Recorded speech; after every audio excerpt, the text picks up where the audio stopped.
खसूसी special transmission ईमान रमज़ान को देख रहे हैं उन्हें दिल की गहराई से खुश आमदीद कहता है। नाज़रीन, मेरे साथ मेरी को होस्ट है आयशा खान। अस्सलाम वालेकुम, क्या हाल है अल्लाह आपके? का शुक्र। अस्सलाम वालेकुम नाज़रीन, मैं हूँ आयशा खान और हमारा आपका साथ रहता है पहले रमज़ान से आखिरी रमज़ान तक। और जैसा कि हमें पता है कि आज से बड़ी रातें जो हैं वो स्टार्ट हो चुकी हैं और यकीनन हम सब की पूरी कोशिश रहेगी कि इन रातों में से वो सब हासिल करें।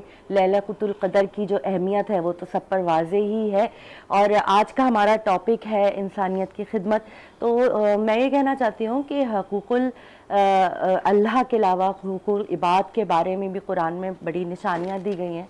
जैसे कि मैं सोचती हूँ कि पुराने ज़माने में लोग इंसानियत के नाते उनके दिल में कुदरती तौर पे माँ बाप की खिदमत, रिश्तेदारों के हकूक़, बहन भाइयों के हकूक़, इतना कि पड़ोसियों के हकूक़ के बारे में भी ख्याल रखते थे जिसका कि हुक्म फरमाया गया है। लेकिन आजकल के दौर में अपने सगे माँ बाप को ओल्ड एज होम में दाखिल करा देते हैं या उनको बिल्कुल बहन भाइयों से जो है बड़े बड़े झगड़े रहते हैं और ये नहीं सोचते कि अल्लाह का हुक्म क्या है। और पड़ोसियों के बारे में तो आजकल मालूमात तक नहीं होती हैं कि वो कैसे हैं, उनके पास कुछ खाने को है नहीं है, सिर्फ अपनी ज़ात तक मुंसलिक हैं। तो आज हम इस बारे में बात करेंगे। हमारे साथ बहुत सारे मोअज़्ज़िज़ मेहमान भी शामिल हैं जिनका तारुफ सलीम करवाएंगे आपसे। बहुत शुक्रिया आयशा, माशाल्लाह। आज कैसी फीलिंग है आपकी, तबीयत वगैरह कैसी ठीक है? बस अब 2 हफ्ते का प्लास्टर्स की बात पता चलेगा क्या सूरत हाल है। इंशाल्लाह अल्लाह ताला आपको सेहत देगा। शब कदर की रातें भी हैं, बड़ी रातें भी हैं, सब दुआएं भी करेंगे इंशाल्लाह। तो मैं अपने प्रोग्राम का आगाज़ इस तरह करने लगा हूँ कि इरादे भी हकीकत है और सफ़र भी हकीकत है। इरादे भी हकीकत है और सफ़र भी हकीकत है। मकसद हयात अमल हयात से मुख्तलिफ होता है। ऐसन तदबीर ही अगर हुस्न तकदीर बन जाए तो क्या बात है। कतरा कतरा कल्ज़म में आशना हो तो करार कैसे पाए। हकीकी मोहब्बत का इज़हार तारीफ़ से नहीं बल्कि खिदमत से किया जाता है। आज मेरे साथ जो शख्सियात मौजूद है खिदमत के जज्बे से सरशार है और वो ऐसी शख्सियात है जो किसी तारुफ़ की मोहताज नहीं। अल्लाह ने बेपनाह सलाहियतों से इन्हें नवाजा है और ये लोग जब अपनी खिदमत के हवाले से जहाँ भी जाते तो ना सिर्फ अपने हवाले से पहचाने जाते बल्कि अल्लाह ताला इनको ऐसी ऐसी चीज़ें करवाता है कि जिनसे उनको दिली सुकून होता है। सबसे पहले मैं अपने इन मोअज़्ज़िज़ मेहमानों का आपके सामने तारुफ़ पेश करूँ, फिर इसके बाद इनसे गुफ्तगू का आगाज़ करते।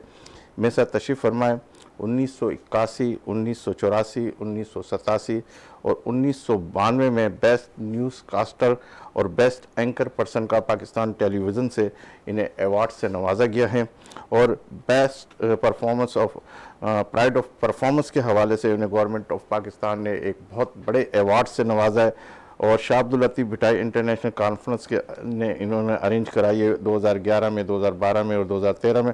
मुख्तलिफ़ किताबों के मुसन्निफ़ है, टीवी एंकर हैं, न्यूज़ कास्टर है, सोशल वर्कर है और ट्रांसलेटर है। शहीद बेनज़ीर भुट्टो तुम जीत गए हम हार गए के हवाले से और बेशुमार ओहदों पर फाइज़ है और फाइज़ रहे हैं।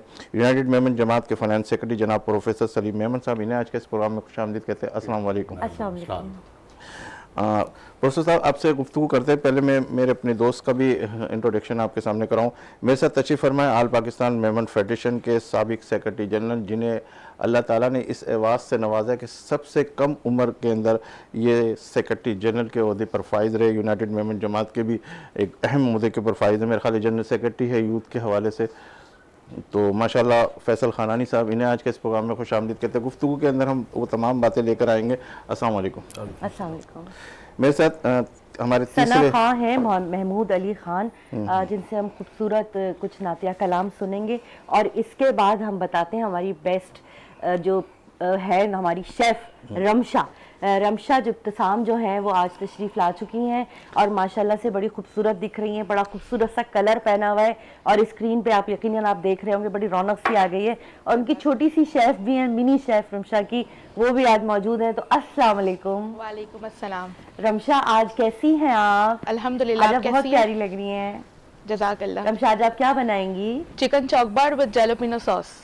सुनने में अच्छा लग रहा है पर देखने में भी इंशाल्लाह और खाने में भी अच्छा लगेगा। बिस्मिल्लाह पढ़ के आप स्टार्ट करते हैं जैसे कि सलीम भाई कहते हैं। तो चलिए, यहाँ बस एक बात कहना चाहूंगी कि जैसे लैलतुल कदर की रातें स्टार्ट हैं, मेरी सारे व्यूअर्स से दरख्वास्त है कि हमें और हमारी टीम यानी वीनस टीम को खास दुआओं में याद रखें। बिल्कुल, बहुत प्यारी बात कही आपने। और मेहमानों से गुफ्तगू का सिलसिला या सबसे पहले हमने बारी ताला से हम आगाज करना चाहेंगे। तो है जो निज़ाम हस्ती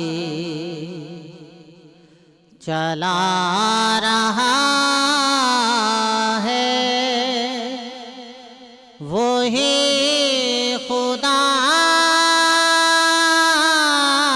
है, दिखाई भी जो न दे नजर भी जो आ रहा है, वही खुदा है, वही खुदा है, वही खुदा है। तलाश उसको न कर बुतों में, वो है बदलती हुई रुतों में, जो दिन को रात और रात को दिन बना रहा है, वही खुदा है, वही खुदा है, वही खुदा है। नजर भी रखे समाते भी, वो जान लेता है नियतें भी, जो खाने लाशऊर में जगमगा रहा है, वो ही खुदा है। कलाम आपने सुनाया है, आपका बहुत शुक्रिया। अच्छा प्रोफेसर साहब, आपकी तरफ आता हूँ कि माशाल्लाह नाम आपने सलीम मेमन रखा हुआ, मेमन बिरादरी से ताल्लुक़, और न्यूज़ कास्टर भी रहे हैं आप माशाल्लाह, एंकर भी रहे हैं। तो पहले के मीडिया के हवाले से अगर मैं कहूँ और आज के मीडिया में क्या फ़र्क है? उस वक्त जब आप जब सारी चीज़ें करते थे एज ए न्यूज़ कास्टर, तो वो क्या होता था और आज के अंदर क्या नज़र आ रहा है? कितनी फैसिलिटीज़ है पहले और माजी में? एक तो चैनलों की भीड़ हो गई, बिल्कुल, भरमार भीड़ है। हो गई है, और मयार नहीं रहा, मयार नहीं। बुनियादी बात नहीं है। पाकिस्तान टेलीविज़न ने जब काम करना शुरू किया तो 1967 में कराची सेंटर कायम हुआ था, उससे पहले लाहौर में सेंटर कायम हो चुका था। पाकिस्तान टेलीविज़न कॉरपोरेशन की एक एकेडमी है, अभी है वो एकेडमी। उस एकेडमी में जो मुलाजिम भर्ती होते थे उनकी तरबियत हुआ करती थी, 2 साल की ट्रेनिंग हुआ करती थी। 2 साल की ट्रेनिंग के बाद वो असिस्टेंट प्रोड्यूसर होके किसी सेंटर पे तैनात हुआ करते थे, और प्रोड्यूसर उनसे काम लेता था और उन्हें काम सिखाता था।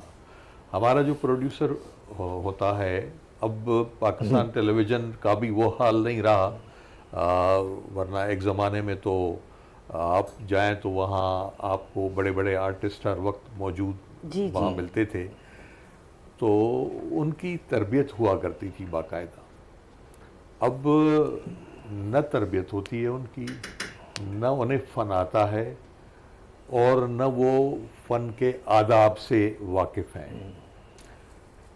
ख़बरें, मैं ख़बरों के हवाले से बात करूं कि ख़बरें पाकिस्तान टेलीविज़न पे वक्त पे होती थी, एक सेकंड इधर उधर नहीं होता था, ख़बरें वक्त पे होती थी। बारिश हो, आंधी हो, तूफान हो, न्यूज़कास्टर को पहुंचना होता था और हम पहुंचते थे। और अगर नहीं पहुंच पाते थे तो टेलीविज़न वाले इंतज़ाम करते थे। कभी कभी बारिशें हो जाती थी, सड़क पे 2-2 फुट पानी खड़ा है, गाड़ी नहीं चल पाती थी, लेकिन हम पहुंचते थे और ख़बरें वक्त पे जाती थी।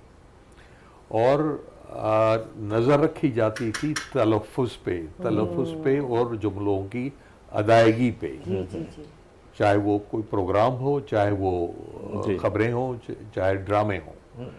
ड्रामे जो रिकॉर्ड होते थे, ड्रामों की पहले रिहर्सल हुआ करती थी। पहले तो स्क्रिप्ट की रिहर्सल होती थी, हर आर्टिस्ट के पास मुकम्मल स्क्रिप्ट होता था।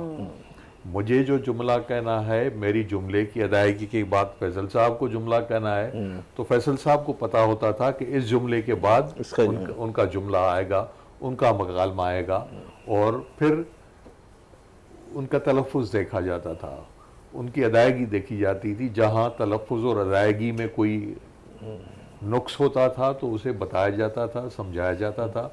उसके बाद फिर सेट पे जाके जिस सेट पे रिकॉर्ड होना होता था, उस सेट पे जाके रिहर्सल हुआ करती थी। तो एक 25 मिनट का ड्रामा जो है वो एक हफ्ते में रिकॉर्ड होता था और उसके बाद उसकी एडिटिंग होती थी। ये थी ना बात, खूबसूरती। जी, आजकल तो एक बड़े चैनल की खातून हमारे साथ काम करती थी, उन्होंने मुझे कहा कि मुझे यूनिवर्सिटी में ड्रामा रिकॉर्ड करना है, मुझे परमिशन चाहिए। मैंने कहा मैं इजाज़त दिलवाता हूँ, आप आइए। तो वो कैमरा भी उन्होंने, एक आर्टिस्ट था, उसका कैमरा था। उस ज़माने में कैमरा जो आते थे वो कोई 20-25 किलो का वजनी होता था, कंधे पे हर कोई नहीं रख पाता था। तो वो कैमरा भी किराए पे उन्होंने लिया हुआ था और कोई स्क्रिप्ट नहीं, किसी को वो बता देती थी कि अब ये जुमला कहना है, अब यूं करना है, अब यूं करना है, अब यूं करना है। ये अभी की बात बता रहे हैं ना? ये कोई 15-20 साल 15-20 साल पहले की, जब प्राइवेट चैनल तो और ज्यादा एडवांस हो गया। बहुत एडवांस हो गया। जी। तो आपको वैसे लगता है कि इसमें एडवांस हो गया तो कुछ अच्छी भी बात है ड्रामों में? हाँ, ड्रामों में अच्छी बात भी है, लेकिन पीटीवी के जो अब तो पीटीवी अब खुद भी ड्रामे खरीदता है। पीटीवी भी ड्रामे रिकॉर्ड नहीं करता। लेकिन पीटीवी में जो ड्रामे होते थे उसमें वो ड्रामे होते थे जो घर के तमाम अफराद मिलके बैठ के देख सकते थे, मिलके बैठ के सकते थे। जुमलों की अदायगी, लफ्ज़ों की अदायगी, इखलाक और समाज की अक्कासी हुआ करती थी। आजकल वो नहीं है। पीटीवी की पॉलिसी थी कि जी कोई मर्द ड्रामे में औरत को थप्पड़ नहीं मारेगा, कितना भी गुस्सा और जलाल दिखाए, लेकिन थप्पड़ नहीं मारेगा। प्राइवेट चैनल्स पे आप देखें, पता नहीं क्या हो रहा है, औरत की इज्जत पामाल हो रही है। फिर जो मौजू अच्छा, वो मैसेज भी नहीं है, वो जो मौजू है आजकल के देवर भाभी के साथ, ससुर बहू के साथ, ये मतलब हम मुआशरे को कहाँ ले जा रहे हैं।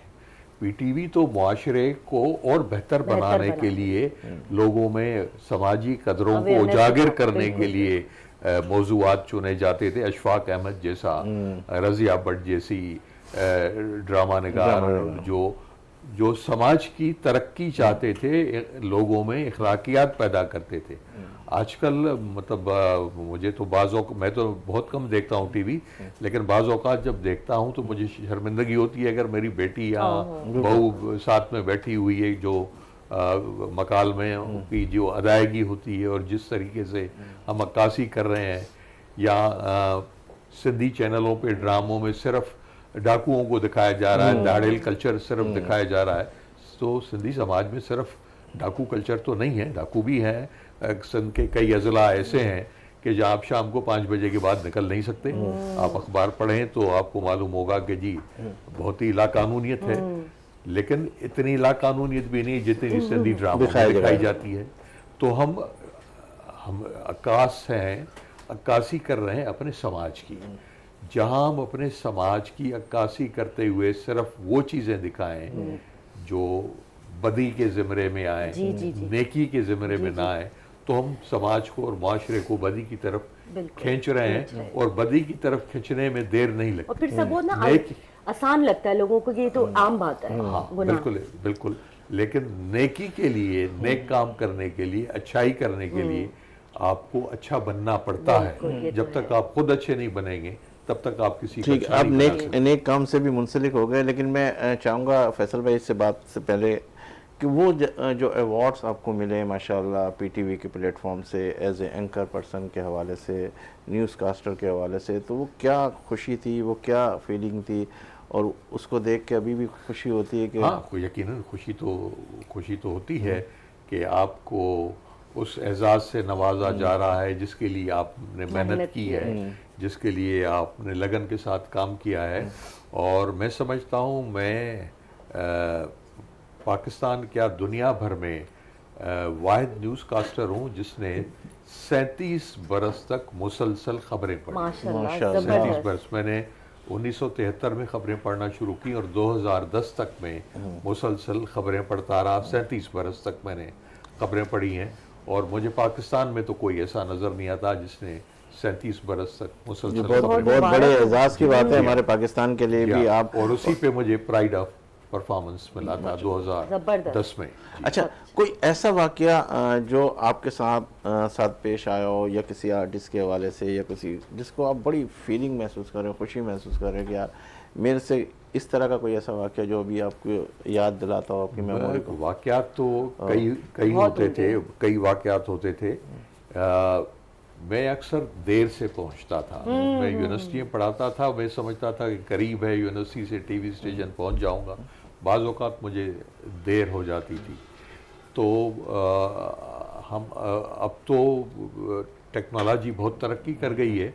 उस ज़माने में जब खबरें या खबरनामा चलता था तो एक टेलअप चलता था पहले, और उसके बैकग्राउंड में फिर म्यूज़िक बजती थी। जी। तो बाज़ औक़ात ऐसे होता था कि मैं दौड़ता हुआ पहुंचता था और मैं हाँफ रहा होता था। अब वो म्यूज़िक बज चुकी होती थी, वो टेलअप हटे तो मैं खबरें पढ़ना शुरू करूं। कैमरामैन और प्रोड्यूसर जो पैनल पे बैठा हुआ है वो बार बार कैमरामैन से पूछ रहा है कि क्या, तो वो बाज़ औक़ात उनको फिर दोबारा वो म्यूज़िक चलाना पड़ता था ताकि मैं एक सवाल और करके इसी शोबे के हवाले से फिर इसके बाद मैं फैसल भाई की तरफ बढ़ता हूँ। कोई ऐसा वाकया जिसमें आपको कोई डांट पड़ी हो, या कोई ऐसा हो कि आपने बोला यार अभी इस फील्ड को मैं छोड़ देता हूँ? या नहीं, डांट तो मुझे तो खैर कभी नहीं पड़ी, क्योंकि जो मैं जब खबरें पढ़ता था, मैं कराची यूनिवर्सिटी में पढ़ाता भी था। कराची यूनिवर्सिटी में मैं अब भी पढ़ा रहा हूँ। रिटायर होने के बाद भी मैं कॉन्ट्रैक्ट पे पढ़ा रहा हूँ। तो जो प्रोड्यूसर वगैरह होते थे मोस्टली यूनिवर्सिटी के पढ़े हुए थे। यूनिवर्सिटी के कुछ बराह रास्त मेरे शागिर्द तो नहीं थे, लेकिन यूनिवर्सिटी के शागिर्द थे, तो उनमें ये हिम्मत तो नहीं होती थी कि मुझे डांटें। और मैं अपना काम तनदेही से और ईमानदारी से और से करता था, तो उसकी तो कभी नौबत नहीं आई। लेकिन मैं रेडियो में खबरें पढ़ता, उससे पहले मैं रेडियो में भी खबरें पढ़ता था। तो रेडियो में फेडर होता है जिसको आप ऑफ कर दें तो आपकी आवाज़ बाहर नहीं जाएगी, आपके कंट्रोल में है। तो एक बार मैं दोपहर का खाना खा के और उसके बाद कोक की बोतल पी के मैं चला गया। यही वाली बात निकलवानी थी। तो मैं जब खबरें पढ़ रहा था तो मेरा गला चौक हो गया। और फिर मैंने वहाँ ये फ़ायदा होता था कि हम खबरें पढ़ते हुए बीच में पास देते थे, तो मैंने कहा ये खबरें आप रेडियो पाकिस्तान से सुन रहे हैं।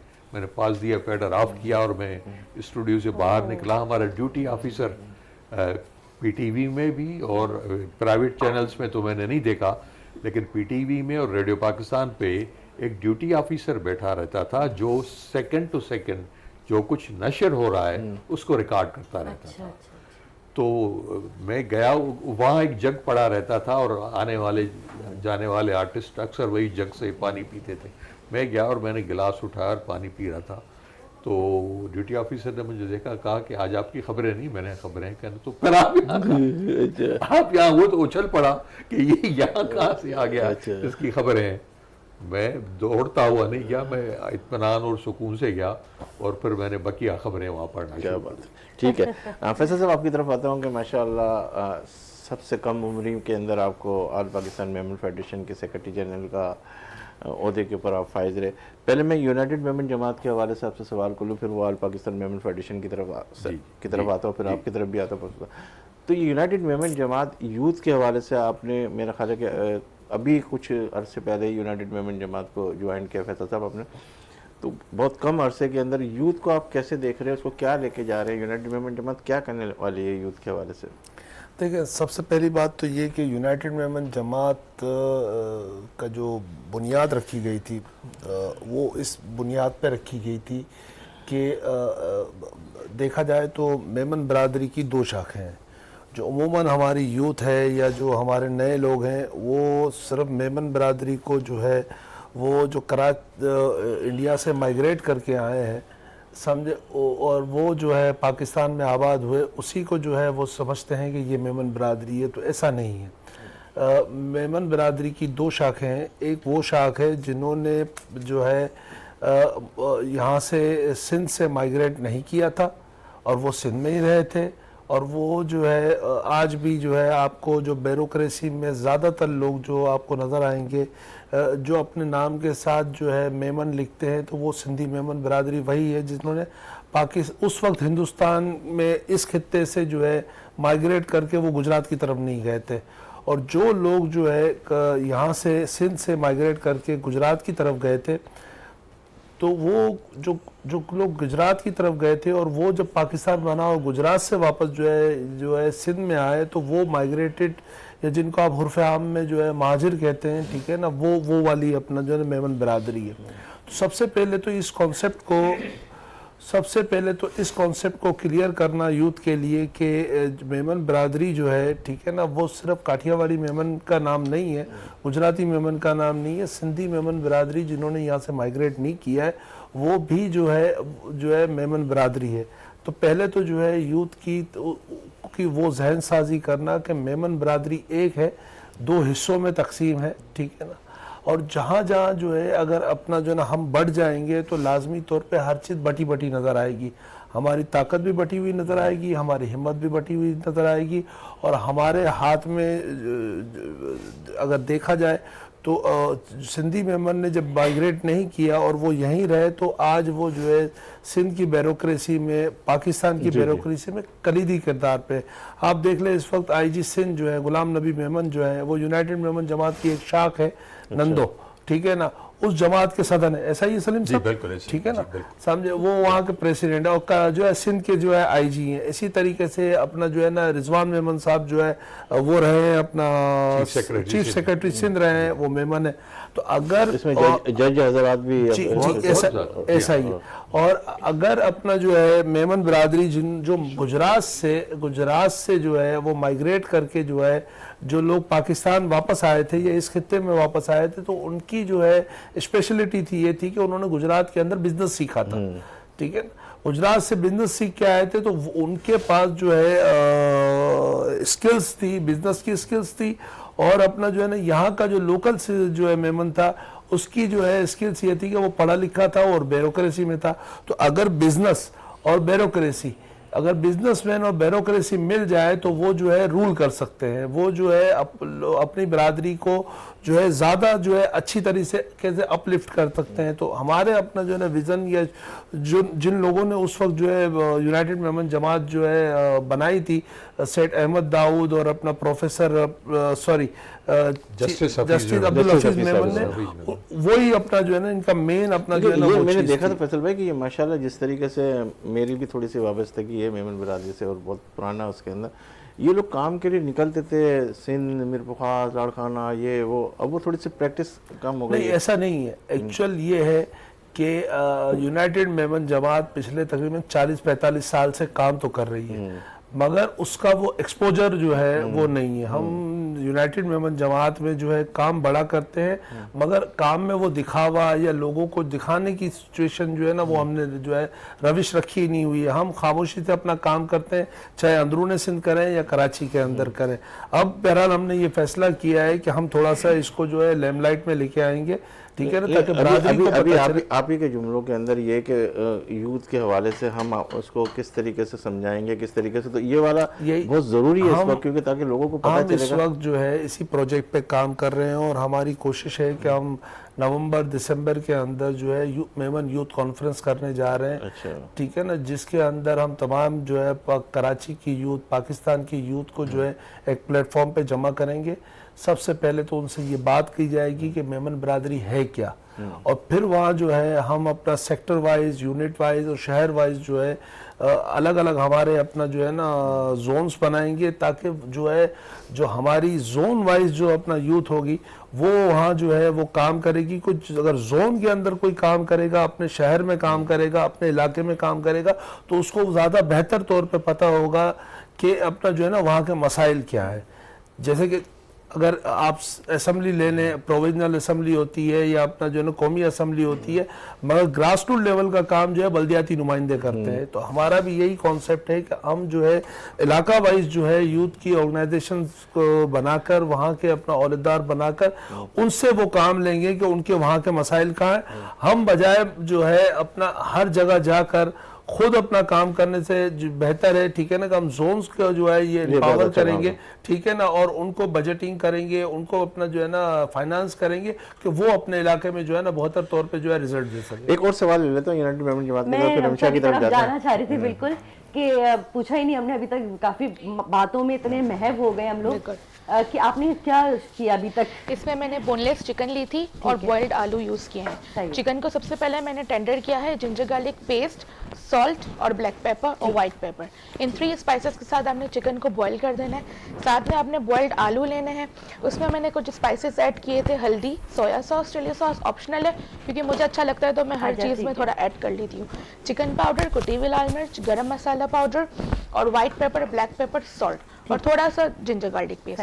यहाँ मैं एक बात आपको टिप शेयर करूँ कि जब भी हम कोई आलू की चीज़ बनाते हैं तो अक्सर टूट जाती है। आपने देखा होगा कि ओवर बॉइल्ड हो जाती है या आलू जो है वो पानी छोड़ देता है। तो इसकी टिप ये है कि आलू को ग्रिप मजबूत रखने के लिए आपने 2 टेबलस्पून राइस फ्लोर ऐड करना है आलू के बैटर में। तो उससे क्या होगा कि आपके जो कटलेट्स हैं या आपकी कोई भी आलू की डिश है वो क्रिस्पी होगी और आपका आलू जो है वो टूटेगा भी नहीं। अच्छा, तो अभी और बताएं क्या करेंगे जी, इसके बाद ये पूरा मैंने बैटर रेडी किया है। जैसे कि चिकन चॉक बार है तो हमने इसको आइसक्रीम के स्टिक्स लगा के इसको चॉक बार का शेप देना है। सही है। बस ये आज ये आई है तो इसी की फेवरेट डिश है ना, कुछ ना कुछ टिक्का मसाले के साथ थोड़ा सा और बॉइल्ड आलू का जो फिर मिक्सचर हो जाता है चिकन और पोटैटो का, और इसमें मैंने शिमला मिर्च, अनियन और धनिया भी ऐड किया है। उसके बाद कितना सपोर्ट कर रही है आपको, क्या क्या बना के दिया? ये एलोपिनो डिप बना रही है अभी। इसकी भी मैं रेसिपी शेयर कर दूं। इन्होंने मायोनीज लिया है, इसमें थोड़ा सा जिंजर गार्लिक पेस्ट ऐड किया है, एलोपिनोज अभी मैं चॉप करके इसमें ऐड करूंगी, सॉल्ट और व्हाइट पेपर, बस। सही है। और ये आप इसमें डीप फ्राई करेंगी इसको मैं ब्रेड क्रम्स लगा के और अंडा में डिप करके ब्रेड क्रम्स लगा के देन इसको शैलो फ्राई करूंगी। अच्छा, शैलो कभी भी जैसे कोई भी कटलेट्स हो गया, कोई भी कबाब हो गया, डीप फ्राई नहीं करते उसे, शैलो फ्राई करते हैं ताकि उसका क्रिस्प जो है वो मेंटेन रहे। डीप फ्राई करेंगे ना वो पूरा ब्लास्ट हो जाएगा, है ना। आज तो माशाल्लाह बहुत प्यारी प्यारी सी लग रही है। कैसी हो, क्या नाम है इसका? भूल गए हम। मिरहा में आप याद रहेगा मिरहा। ठीक है मीना, फिर साथ ही बैठ के खाएंगे, अभी प्रोग्राम खत्म होगा तो। अच्छा मेमू साहब, आपसे एक नाते रसूल मकबूल सल्लल्लाहु अलैहि वसल्लम की दरख्वास्त करेंगे। ज़हे मुक़द्दर हुज़ूर हक़ से सलाम आया, पयाम आया, झुकाओ नज़रें, बिछाओ पलके, अदब का मकाम आया, फ़ज़ा में लबैक की सदाएं, ज़फ़र तारश गूंजती हैं, हर एक कुर्बान हो रहा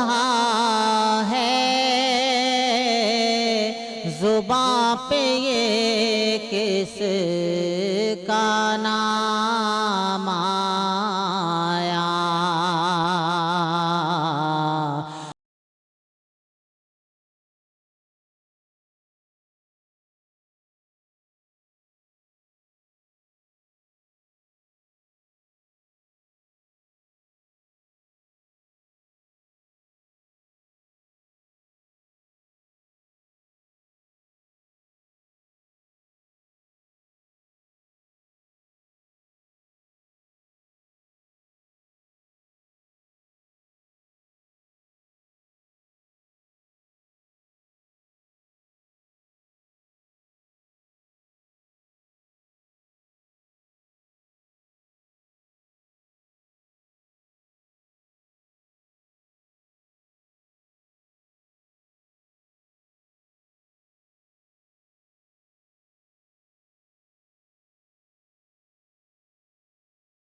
छोड़ आया हूँ मैं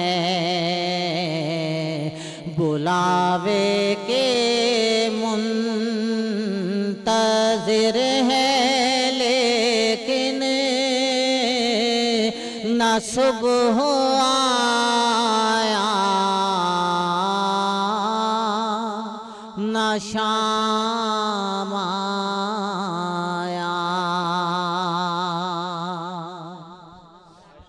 हम अभी गुफ्तगू कर रहे थे फैसल भाई से भी और प्रोफेसर साहब से भी, तो एक तो हमने गुफ्तगू वो की कि जो इनका जो तजर्बा था उसके हवाले से हम कुछ एडवांटेज लेना चाह रहे थे। और आप कह रही थी अभी जब मैं फैसल भाई जब इनसे बात हो रही थी, जब प्रोग्राम चला तो आयशा मुझे कहने लगी खिदमत वाला कहाँ गया वो जो ना आपका। मैंने कहा ये जो खिदमतें करते हैं ना माशाल्लाह, ये यूनाइटेड जमात ही एक ऐसी खिदमत का दायरेकार उन्होंने बनाया हुआ खिदमत के हवाले से। तो हम इनसे खिदमत के हवाले से अब उस टॉपिक की तरफ आ जाते हैं कि खिदमत के हवाले से यूनाइटेड जो मेमनी जमात है, तो उसमें लोगों के बारे में आप लोग क्या एफर्ट करते हैं कि अपनी जमात में या बाहर भी कुछ लोगों से जो है आपने एक्सपोजर है, और किस तरह से आप ये चलाते हैं? इस जमात को बनाने की ज़रूरत इसलिए महसूस की गई, जैसे फैसल साहब ने कहा कि आम तौर पे कराचाइट, ये सिर्फ कराची शहर का ही मामला है कि कराची वाले ये समझते हैं कि मेमन वो हैं जो काठियावाड़ और गुजरात से पाकिस्तान बनने के बाद यहाँ आए। ऐसे नहीं है, मेमन तो गया ही यहाँ से था। अच्छा। मेमन जो है, जो दुनिया भर में मेमन फैला हुआ है, वो सब के सब सिंधी मेमन है। वो सिंध से यहाँ से माइग्रेट करके गए। सही। दुनिया के मुख्तलिफ कोनों में, ईस्ट अफ्रीका में भी आप चले जाएं, साउथ अफ्रीका में भी आप चले जाएं, अमेरिका में भी आप चले जाएं, ऑस्ट्रेलिया में चले जाएं, इंग्लैंड में चले जाएं, बरसा बरस से वहाँ मेमन आबाद हैं। और मेमन कम्युनिटी ज़्यादातर बिजनेस से वाबस्ता है, लेकिन साथ साथ खैर के कामों में भी मेमन कम्युनिटी जो है सबसे ज़्यादा आगे है दुनिया भर में कहीं भी। इस वक्त भी 3 बड़ी जमातें हैं मेमनों की। एक आल पाकिस्तान मेमन फेडरेशन है। उस आल पाकिस्तान मेमन फेडरेशन में जितने जो लोग लौट के आए, अब दोराजी मेमन है, ये बाटवा मेमन है, ये जैतपुरी मेमन है, तो उन्होंने अपने उस शहर से, जिस शहर से वो मुंतकिल हुए पाकिस्तान। क्या कहते हैं, थोड़ी सी मैं आपको वो करूँगा, ठीक है यूनाइटेड मेमन जमात, लेकिन मैं ये चाह रहा हूँ कि वक्त मेरे पास कम है थोड़ा सा, लेकिन यूनाइटेड मेमन जमात की, क्योंकि फिर वो बात तशनगी में रह जाएगी कि यूनाइटेड मेमन जमात, क्योंकि आयशा ने जो सवाल किया वो बिल्कुल उसी तरीके से कि क्या है, लेकिन मैं ये चाह रहा हूँ कि यूनाइटेड मेमन जमात का फंक्शन क्या है। मतलब 40 साल से तो बिल्कुल काम कर रही है, सारे लोग तो इससे मुंसलिक है, लेकिन इसका भी फंक्शन क्या है, वो क्या क्या कर रही है और उसके आगे की प्लानिंग क्या। मैं वही आपको बताने जा रहा था कि आल पाकिस्तान मेमन फेडरेशन और हम में फ़र्क क्या है, काम के नौयत से भी और जो तंजीम साजी है उस हवाले से भी। जी। आल पाकिस्तान मेमन फेडरेशन में जो इंडिया से मुंतकिल हुए मेमन यहाँ, उन्होंने अपनी अपनी तंजीम, जो ओखाई मेमन है जो ओखा से आए उन्होंने अपनी तंजीम बना ली, जो जैतपुर से आए उन्होंने अपनी तंजीम बना ली। वो तंजीमें आल पाकिस्तान मेमन फेडरेशन के साथ उनका इल्हाक है। हमने जो तंजीम बनाई वो तंजीमें जो हैं वो सिंध के मुख्तलिफ शहरों में हमने तंजीमें बनाई और वहाँ के लोगों को आमादा किया कि वो अपनी कम्युनिटी के लिए काम करें। अब हम अपनी कम्युनिटी के लिए क्या काम करते हैं, हम अपने कम्युनिटी के बच्चों को स्कॉलरशिप्स देते हैं। जहाँ गरीब बच्चे हैं वहाँ पूरे सिंध में हम देते हैं। कराची शहर की भी जो आल पाकिस्तान मेमन फेडरेशन के साथ जिनसे इलाक़ है उनको भी हम स्कॉलरशिप्स देते हैं। सिंध के हमारी 35 के करीब जमातें हैं जो यूनाइटेड मेमन जमात से जिनका इलाक़ है और वो अपने अपने इलाकों में काम करती हैं। हम स्कूल हमने लिए हुए हैं, गोद लिए हुए हैं इंटीरियर सिंध में, जो वो जहाँ बच्चों की पढ़ाई पे ख़ास तवज्जो दी जाती है। कराची में भी है इस तरह की कोई चीज़? कराची में यूनाइटेड मेमन जमात की तो नहीं है।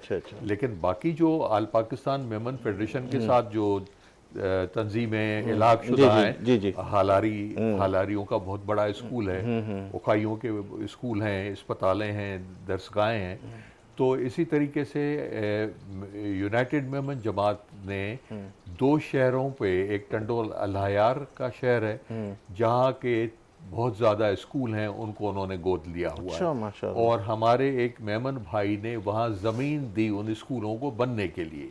वो स्कूल वहाँ बनाए गए, सरकार ने स्कूल बनाए, सरकार ने उस्ताद दिए, और जहाँ उस्तादों की कमी हुई वहाँ हमने उनको उस्ताद दिए। तो अभी भी हम 2-3 शहरों में कोई 17 के करीब उस्ताद हमने रखे हुए हैं जो उन सरकारी स्कूलों में पढ़ाते हैं। ये तो तालीम के हवाले से है। और हम प्राइमरी से लेकर हायर एजुकेशन तक, मेडिकल कॉलेज तक, मेडिकल यूनिवर्सिटी तक, यूनिवर्सिटियों तक, IBA में और तालीमी इदारों में हम स्कॉलरशिप्स बच्चों को देते हैं और उनकी पढ़ाई। और ये नहीं है कि जी हमने 1 साल दे दी, 2 साल नहीं, वो जब तक बच्चा प्राइमरी से अगर वो चला है और वो यूनिवर्सिटी तक चलेगा तो हम उसके साथ साथ चलते रहते हैं। और सलीम साहब, मैंने ये भी देखा है कि जब भी कोई नागानी आफत हुई, कोई भी इस तरह की चीज़ें आई, तो यूनाइटेड मेमन जमात बहुत आगे बढ़ के काम करने के लिए आगे बढ़ी है जी। इस हवाले से भी, मतलब कभी भी कोई ज़लज़ला आ जाता है या उसमें भी आ जाता है। जी बिल्कुल। ये पिछले दिनों जो ये सिंध में जो बारिशें आई, 2 साल हो गए, अभी तक कई इलाकों में पानी खड़ा है, उसमें यूनाइटेड मेमन जमात ने भी बहुत काम किया और वर्ल्ड मेमन ऑर्गेनाइजेशन ने भी बहुत काम किया। WMO ने तो लोगों को मकान बनवा के दिए हैं और इंटीरियर सिंध के मुख्तलिफ शहरों में मकान बनवा के दिए हैं, और हमने उन्हें उन दिनों में उनको राशन फराहम किया, उनको कपड़े फराहम किए, उनको बिस्तर फराहम किए, उनको रहने के लिए कहीं अगर मुंतकिल करना था तो उनको हमने ट्रांसपोर्ट प्रोवाइड की कि उनको वहाँ से निकाल के और दूसरी जगहों पे मुंतकिल करें। ठीक है, इस पर भी गुफ्तगू करते। फैसल साहब, आपकी तरफ आता हूँ कि आल पाकिस्तान मेमन फेडरेशन एक ऐसा नाम, जिस तरह सलीम साहब ने भी कहा कि इनसे हम अलहाक करते हुए सारी चीज़ें करते। आल पाकिस्तान मेमन फेडरेशन की तरफ जाऊँगा तो उस तरफ थोड़ा सा बात तवील हो जाएगी कि कैसे किस तरह, वो तो सारी चीज़ें तकरीबन लोगों को पता ही है। इस वक्त जो all Pakistan Memon federation youth के प्लेटफॉर्म पे या एजुकेशन के प्लेटफॉर्म पे, हेल्थ के प्लेटफॉर्म पे क्या करने जा रही है, क्योंकि आप लोग जो है माशाल्लाह इससे मुंसलिक और तमाम चीज़ें जो है आप लोगों के सामने एक्सपोज होती है और ये इस टीम का आप हिस्सा भी हो। देखिए, ऑल पाकिस्तान मेमन फेडरेशन वैसे तो बरसा बरस से तकरीबन इसको जो है कायम हुए तकरीबन 70 साल का अरसा हो गया। इसने आहिस्ता आहिस्ता अपने आप को अपग्रेड करते करते अब वो उस लेवल पे ऑल पाकिस्तान मेमन फेडरेशन आ गई है कि कराची, हैदराबाद और सक्खर में जो मेमन बरादरी के लोग आबाद हैं उसकी एजुकेशन और हेल्थ पर इस वक्त जो है उसका ज़्यादा फोकस है। हम एजुकेशन के हवाले से ऑल पाकिस्तान मेमन फेडरेशन बकाया जितनी भी मेमन बरादरी की तंजीमें हैं उनके साथ मिलकर एक मेगा प्रोजेक्ट जो है वो अनकरीब जो है लॉन्च करने वाली है, जिसके अंदर हमारी कोशिश है कि हम बच्चों को जो है प्राइमरी से लेकर, ठीक है ना, आखिर तक जो है पूरी तरीके से गाइडेंस के साथ फाइनेंस फराम करें। और फाइनेंस के साथ साथ एक सबसे बड़ा इशू है कि जो बैकवर्ड एरियाज़ है जिसके अंदर मेमन बरादरी रहती है, उनका सबसे बड़ा जो इशू होता है वो होता है उनके घर का जो है नान नफ़का कैसे चलेगा, उनका जो है उनका रोज़गार कैसे चलेगा।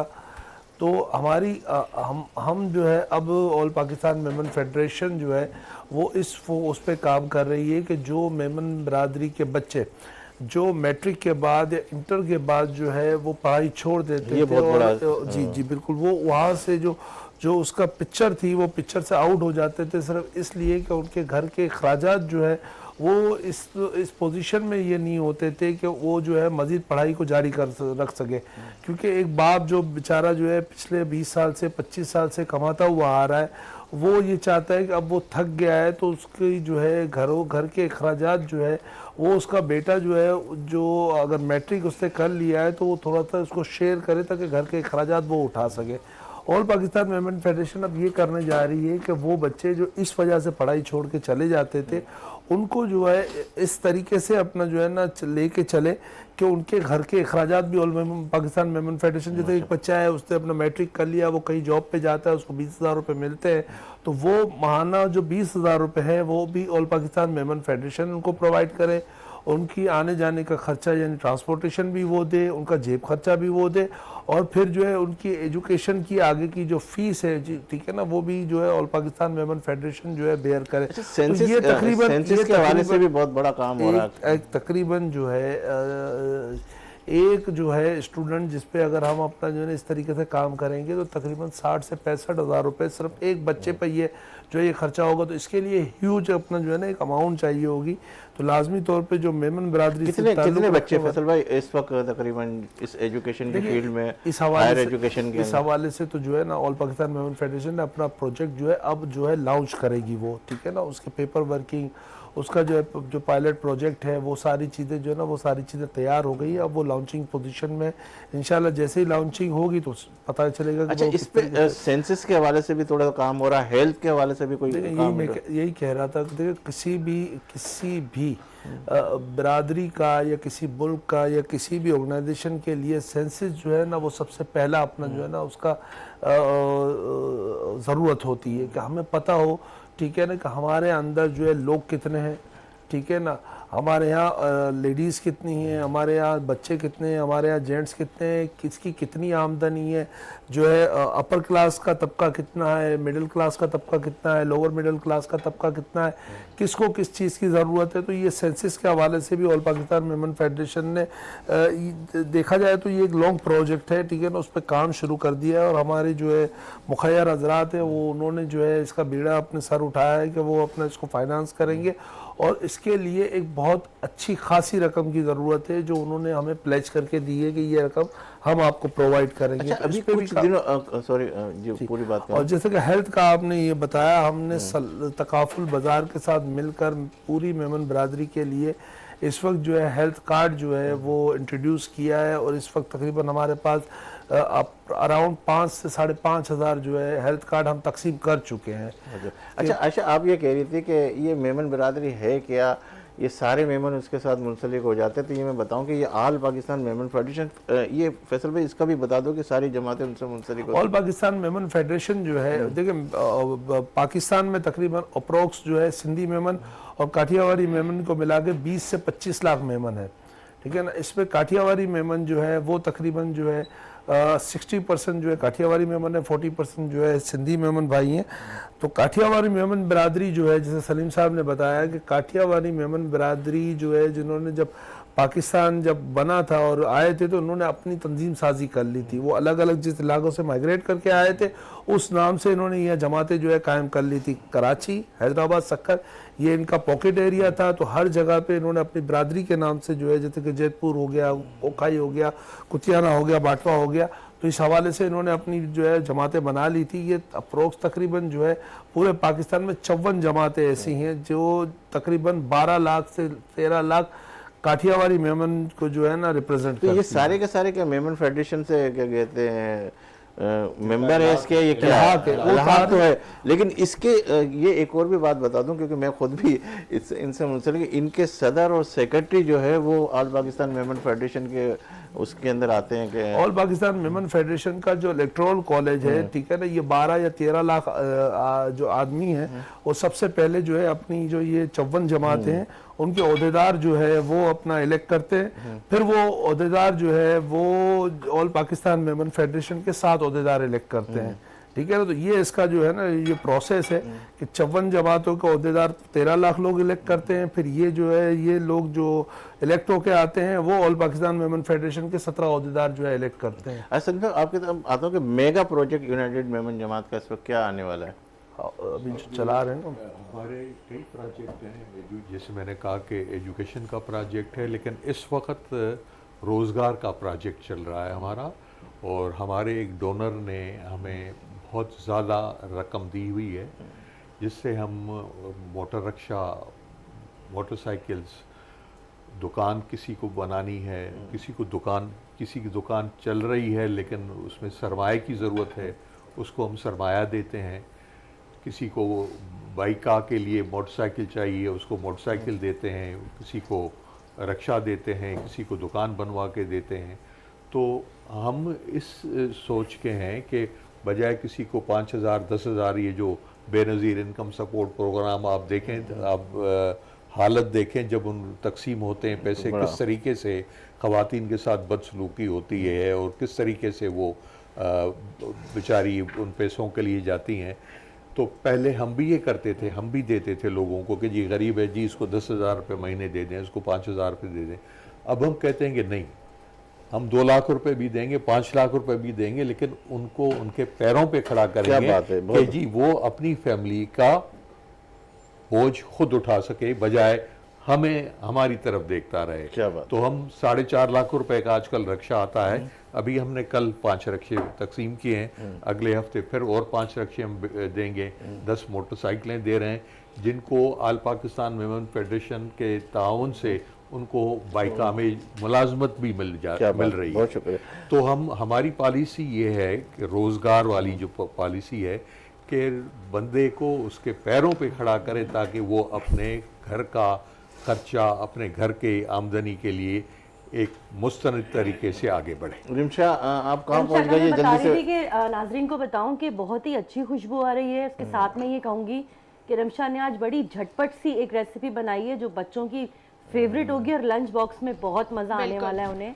तो अब ले और रिमशा जी, यहाँ। बिल्कुल, मैं अच्छा, हम कवाली के सेगमेंट की तरफ बढ़ेंगे आज। और कवाली के सेगमेंट से पहले मैं कहूँगा, गुलदस्ता कवाली के सेगमेंट की तरफ से बढ़ने से पहले मैं कहूँगा हाफिज़ गुल मोहम्मद मेमन साहब जो कि बहुत अच्छे सनाख्वा हैं, जिन्होंने अभी हमें ज्वाइन किया, उनसे हम वो कलाम सुनेंगे जो आपको बहुत पसंद है। मैं अपने तमाम मोअज़्ज़िज़ मेहमानों का बहुत शुक्रिया अदा करता हूँ। इंशाल्लाह जैसे ही ये चीज़ें तैयार हो जाएगी हम इस प्रोग्राम के बाद इसको नोश फरमाएंगे। आपने बहुत शुक्रिया कि आप हमारे लिए जल्दी से लेकर आ जाए ताकि ये कैमरा दिखा सके कि आपने क्या चीज़ बनाई है। और मैं हाफिज़ गुल मोहम्मद से कहूँगा कि वो कलाम, और मैं नाज़रीन यहाँ इजाज़त चाहूँगा आपसे। इंशाअल्लाह ज़िंदगी रही अल्लाह ताला फिर आपसे मुलाकात का शर्फ हासिल करेंगे। और जब भी आपका दुआ के लिए उठे तो इसका अक्सर को वतन अज़ीज़ को अपनी दुआ में ज़रूर शामिल कीजिएगा। और इस कलाम के बाद हम गुलदस्ता कवाली के सेगमेंट की तरफ बढ़ेंगे।